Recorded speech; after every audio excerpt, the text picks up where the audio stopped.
Hey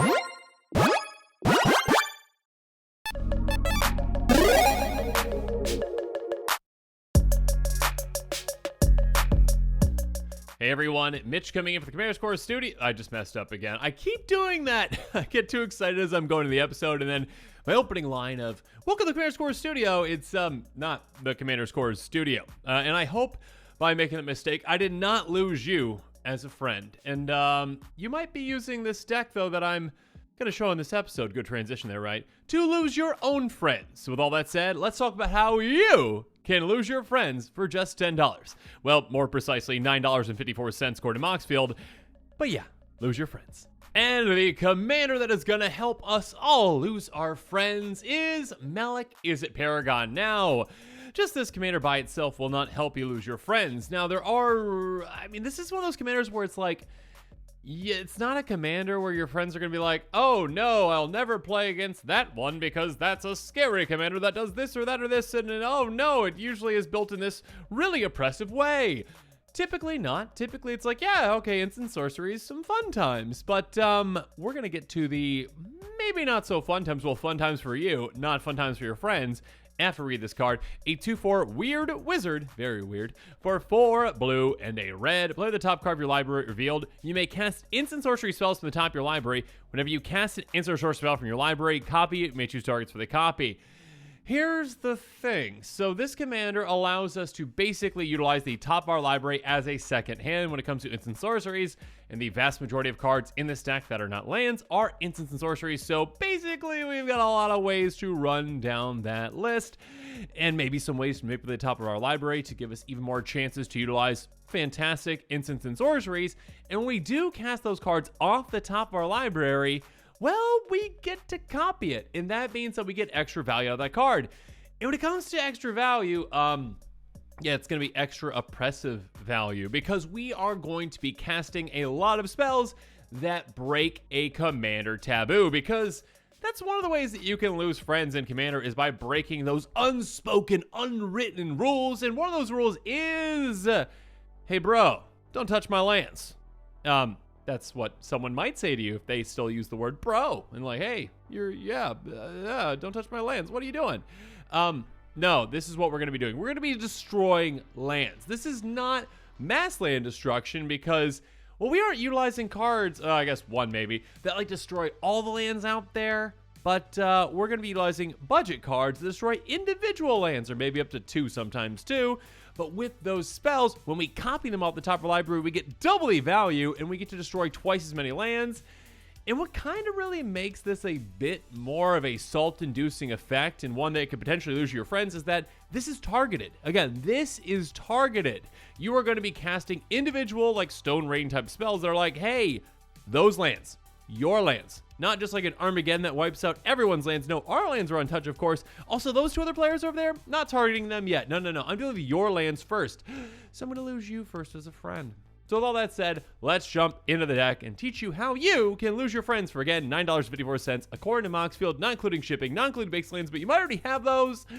Deck list link is in the description below. Be wary of this deck, though. Let's jump into it.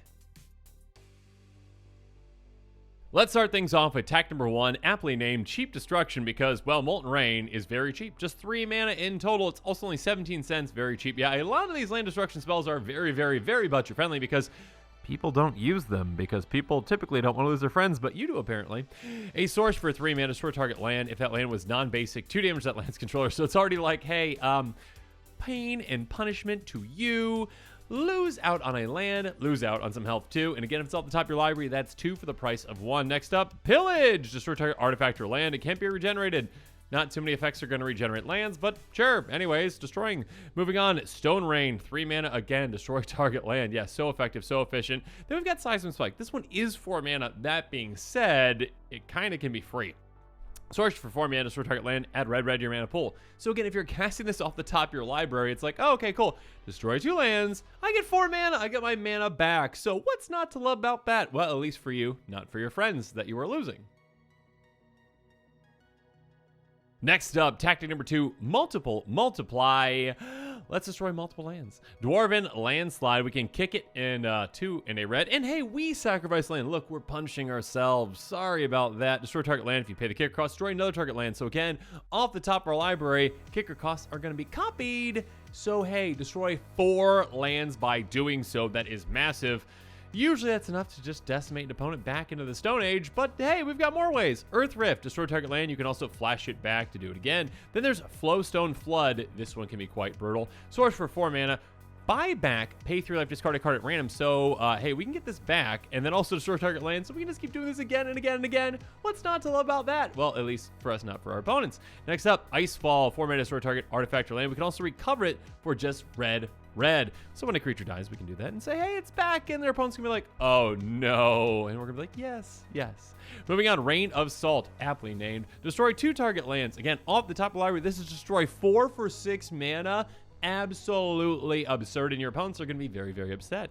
Next up, Volcanic Awakening. Destroy only 1 land. Oh, for 6 mana, that's not that. Oh, wait, there's Storm on this one. So again, we are going to storm off. We are going to copy this, and just think about this off the top of the library after maybe cast a spell or 2. Your opponents aren't going to have very many lands left at all. Moving on, Wake of Destruction. This one is the one that I kind of alluded to earlier, where it's like one that technically could get rid of like every land out there for your opponents if they're all just playing like mono green together for some reason. Cool. And they're all just playing basics, which basics are amazing. Play more basics. Sorcery for 6 mana, destroy target lands, and all land with the same name as that land. So I guess in this instance, basics are not amazing because, yeah, if you're playing against all forests, they're all gone. All islands, all plains, whatever it is. Keep in mind, obviously, this could affect your lands as well if they're islands or mountains, but still fun for you. Next up, Lava Ball Trap. 8 mana in total, but if an opponent had 2 more lands enter the battlefield under their control this turn, just 5 mana instead. Destroy 2 target lands, 4 damage to each creature. So this one is one that can get quite weird, where it's like, hey, yeah, wipe out your lands. Also wipe out all the creatures on the board. Yay! Have fun with that. Moving on, tactic number 3, 4 on the floor. We've got some land destruction spells because over the years, Wizards was like, okay, maybe 3 mana was not a good amount for land destruction. Maybe 4 is where we should go. Typically, we get a little more kind of flexibility in what these spells can do, though, too. So let's talk about Aftershock. Destroy an artifact, creature, or land. 3 damage to us. Yeah, that's worth it. We'll take the 3 damage. Oh, darn. You know what? See, I'm hurting too. Not just you and your loss of land or whatever else. Craterize, destroy target land, sorcery speed for 4 mana. Demolish, destroy target artifact or land, sorcery speed. Fire up or think. Destroy target artifact or land. Creatures up flying can't block this turn. So, did I mention that, yeah, we do have some creatures in this deck, but the goal of this deck, again, is to just make this such a slow and plotting game that, sure, you can make so your opponent's creatures without flying can't block, but we might not even attack because we're just going to get rid of all your lands and make this game last forever so we can lose our friends. That's the point of the deck. Moving on. Lay Waste, destroy target land, or we can cycle it away if we need to. Melt Terrain, destroy target land, 2 damage that land's controller, so extra pain right there. Rolling Terrain, speaking of pain, destroy target land, then Rolling Terrain deals damage that land's controller equal to the number of land cards in the player's graveyard. Yeah, unfortunately, we might have to finish out the game. And when we do, we're going to do it with something like this. We're like, oh, remember those lands I destroyed that are yours? Well, I'm casting this off the top of my library. I'm destroying your last 2 lands, and you're taking like 20 damage, so sorry about ya. Moving on, we've got Rubble, Raiding, destroy target land, Scry 2, so some nice extra card selection for you there as well. Keep in mind, again, that it can be huge in keeping something or putting something on top so we can cast it with our commander. Next up, Seismic Shift, destroy target land, up 2 target creatures can't block this turn. Smashing Success, artifact or land destroyed. Destroy an artifact, you get a treasure, so sure, if you need some extra mana, destroy some treasures, but more likely, destroy the lands. You know what's actually the best is if you're destroying an artifact land, then you're like, I did both. I get the treasure and I destroyed your land. Lovely. Then there's Sunder from Within, destroy artifact or land. Tectonic Bridge, destroy target land, creatures up flying can't block this turn. Violent Impact, artifact or land, or cycle it away if you need to. Volcanic Upheaval, destroy target land, instant speed, so fun times off the top of our library at instant speed too. Plunder, destroy target artifact or land, you can suspend it, so it's basically a 2 mana spell with some, delay there, but a 2 mana spell to destroy land, so that's quite nice as well. Now, you might think we're done with land destruction, but you're wrong. We're not just yet. High 5, tactic number 4. Devastate for 5 mana. Destroy target land, 1 damage to each creature and each player, so take out all the small creatures. Fisher, destroy target land or creature. This card's so old, it's like, bury it. Yeah, destroy it. There you go, 5 mana. Fisher Vent, choose 1 or both, destroy target artifact and or destroy target non-basic land. Yeah, typically you're going to have at least one opponent with 1 non-basic, so you can take that out, and also an artifact too. Then there's Implode, destroy target land and draw a card. Again, that's quite lovely to cast it off the top of our library. You're like, oh, cool, 2 lands. lands, 2 cards. What's not to love about that? Lava Flow, destroy any 1 creature or land. Then we've got Rain of Rust, target artifact or target land, or you can entwine it to get both. Scorch the field, destroy target land, 1 damage to each human creature. That's incredibly specific, but hey, this is going to make your human tribal player over there even saltier when you destroy their land and they're like, oh, by the way, your army's gone. Bye-bye. Then we also have Survey the Wreck. You destroy target land, you get a 1/1 goblin. Lovely. Cool. Vandalize. Choose 1 or both. Destroy target artifact. Destroy target land. Victorious Destruction. Destroy target artifact. Its controller loses 1 life. It's like, hey, I'm going to destroy your artifact or land. Also, 1 life. That's quite funny. If actually that's the last point of damage on opponent, just like 1 life, you're out. Or I guess 2 if you copied this one with your commander. Volcanic Submersion, target artifact or land, cycle it away if you need to. Into the Maw of Hell. What a name. Destroy target land, into the Maw deals 13 damage to our creature. So yeah, take out again either 1 or 2 creatures depending if you copied this one. And the Fall of Krug. Choose target opponent, destroy target land that player controls. 3 damage to that player, 1 damage to each creature they control. So insult to injury. Ouch. Now, you really might think we're done with land destruction, but we're not quite just yet. I mean, I said that last time too, but we got extras here. Locked On, tactic number 5, very specific land destruction. Source for 3 mana to target plains or island, 3 damage to land's controller. So again, it's your fault you played islands, all right? And plains, sorry, but it's your fault you played them, not mine, right? Then we've got Reign of Chaos to target plains and target white creature or target island and blue creature. Again, incredibly specific, but quite funny when you can pull this off. Now, as good as all these cards are, the golden pick of this deck, the number 1 card for 99, though, is Swarm Intelligence. My goodness, this is a crazy card for this deck. Enchantment for 7 mana. Whenever you cast an instant or source spell, you may copy that social targets for the copy. So yes, now every single time we cast our instant sorceries, no matter where it's from, our hand, top library, we're getting an extra copy. And again, when we cast those from the top of our library, we're getting 2 additional copies essentially again. So it's basically like, hey, any of our land destruction spells is going to be basically destroy 3 lands off the top of our library. And some of those even, that can destroy multiple. It's like, oh, destroy 6. You're going to set someone back to the Stone Age. They will have nothing to do except sit there and roost and be upset with you and contemplate leaving the room and leaving your life forever. And that is the goal of this deck. But now let's move on to tech number 7, because we're doing that again. We're seeing double. Yes, enchantment for 5 mana. Whenever you cast your first instant source spell each turn, copy that spell, choose your targets for the copy. So basically a 5 mana version of Swarm Intelligence with a slight limitation. Again, first each turn, not just your turn, each turn. So again, if you have an instant speed spell, you can copy that as well on opponent's turns. Regardless, extra land destruction for free essentially once this is in play. What's not to love about that? But now let's move on to tactic number 8, pick and choose. First up, we've got Codex Shredder. Tap target player, mills a card. Now you might think, hey, what's Mill doing in here? Well, we're not gonna be milling our opponents, we're gonna be milling ourselves, because the top of our library again is a very precious thing to us, because if it's a spell we can cast like an instant sorcery, great, we shall do so. Extra advantage for us.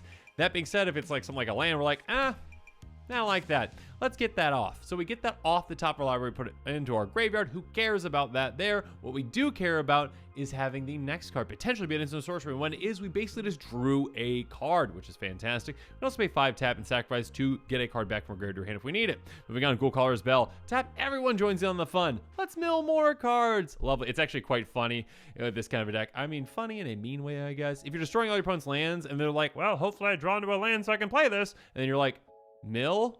Oh, it's a land. Oh, sorry. My bad. Anyways, next up. Want a vertebrae, tap mill 1, pay 2 and tap an exile, shuffle it to 5 cards to your graveyard in your library if you need to do that.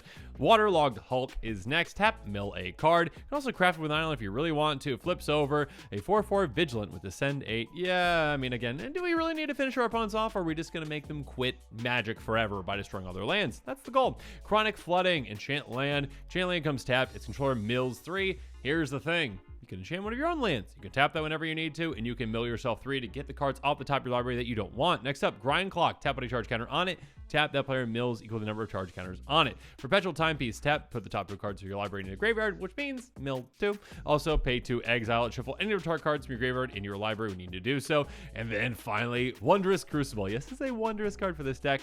Permanents you control have Ward 2. Get your end step, mill 2 cards, and exile a non-land card at random from your graveyard. Copy it, cast the copy without paying its mana cost.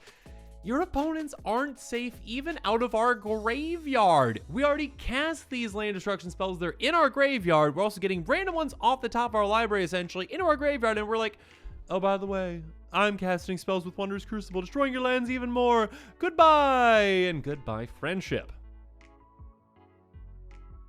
But next up, let's go on to tactic number 9. How are we going to pay for all of this? We need mana, ramp, and wreck. Arcane Signet, tap for either of our colors. Fantastic. There's Fire Diamond, enters battlefield, taps for a red. Then we got Sky Diamond, exact same thing, but it taps for a blue. Is it Signet? This one, we can filter our mana essentially to tap for our guild's colors. Mind Stone, tap for a colors, or we pay 1 to tap and sacrifice to draw a card. Keep in mind, drawing a card can have a double benefit with this kind of a deck where you're like, okay, I draw a card, which was probably a dead card, maybe like a land off the top of my library. Oh, it revealed an instant sorcery, which now I have access to as well, so keep that in mind. Prismatic Lens is going to either tap for a color or filter our mana for us. Commander's Fair, sacrifice to draw a card or tap for either of our colors. And then Midnight Clock, tap for a blue. I was going to say colors, blue. We can also get hour counters on it by paying. Getting each upkeep, we also get hour counters on it. And then we basically time twister once we hit that 12th hour counter. Shuffle our graveyard, shuffle our hand or our library, draw 7 to get even more lovely land destruction spells for us. Warren Power Stone, very effective, very efficient. Enters battlefield, taps for 2. Inhedron Archive, does not enter battlefield, tap, can tap right away for 2. We can pay 2 to tap and sacrifice to draw 2 cards. But now as this episode is coming to a close, comment below with your thoughts on it. If you are interested in losing your friends for just around $10, make sure you check out that deck list link in the description below. Again, I'm not asking you why you want to lose your friends for $10, but I'm just giving you an option to do so. So you're welcome. And of course, as always, thanks again and have a good one.